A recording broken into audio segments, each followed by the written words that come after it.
Amazing that a broken person who has been restored and healed can recognize that brokenness in someone else. Immediately there's this connection. But as you can see, the seed is beginning to grow. It's about to blossom, but it has this shell around it that's going to have to be pruned off. That has to leave, it has to fall to the side. And when I think about that shell that's going to have to be pulled off and fall to the side, I think about those people in our lives who God had with us in one season that aren't meant to be with us in the next. Because He will answer. And oftentimes it is the most unlikely individuals that you say, well, God, they've been with me since the beginning. I just knew that they were going to come with me into this next phase of my life. But God said no. Using that holy discernment, because for Him to continue to birth your gift, for Him to nurture and bless your purpose, there's some people who can't come with you. That's right. That's good. And even when you begin to get to this point where you're budding, you're blossoming, God has showed you this is what you are here to do.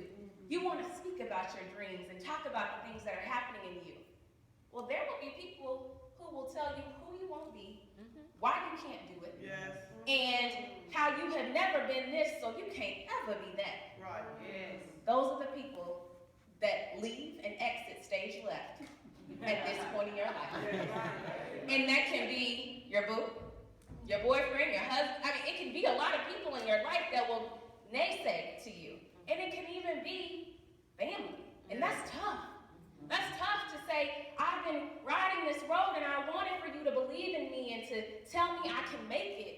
But that's why ultimately our relationship with God has to be so strong that we are getting that holy confidence from Him.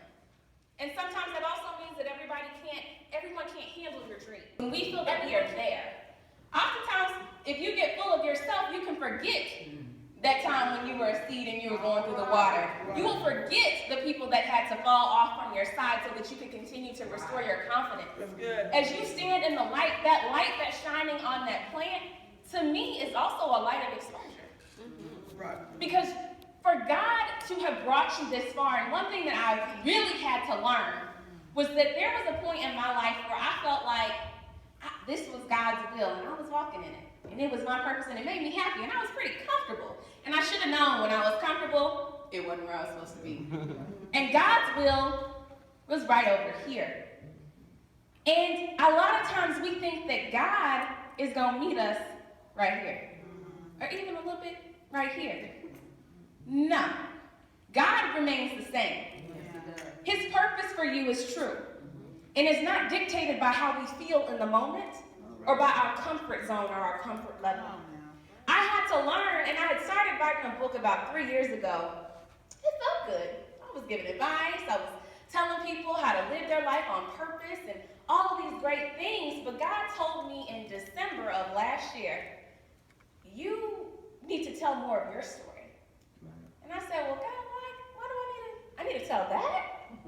You want me to put that in writing? Something I've never even said out loud? Do I have to say that? Yes. Because oftentimes people are not as inspired by your glory, but it's your story. Right.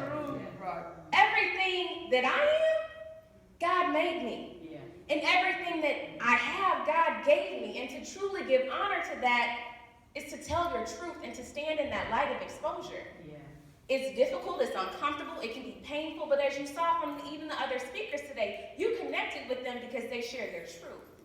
They didn't come up here as a package of, I've arrived. No, I've come from somewhere that's brought me to where I am. And in those moments, that's where God can use us. And so for my journey towards purpose and for me to get past myself and the perception of what I wanted everyone else to believe about me, I had to continue to stay in God's word. I had to build a relationship with Him. I had to put myself in positions to be around purpose-driven women who were pursuing God's desires. As I continued to seek Him and I continued to pray, that's when I began to align. I made my shift all the way over here. And at that point in our lives where we're ready to say, God, I surrender to you. Lord, use me in the way that you want for me to be used. Be ready and know that it's not comfortable. I'm completely out of my comfort zone. But I don't want to be anywhere that God does not want me to be. I don't want anyone in my my prayers began to change from the things that I thought I wanted for myself to say, God, use me the way that you need for me to be used. Allow for my words to be the words that you want me to speak. And many times, it's not stuff that I would even say. There's moments where I'm just like, whoa, did I just? Because it wasn't me.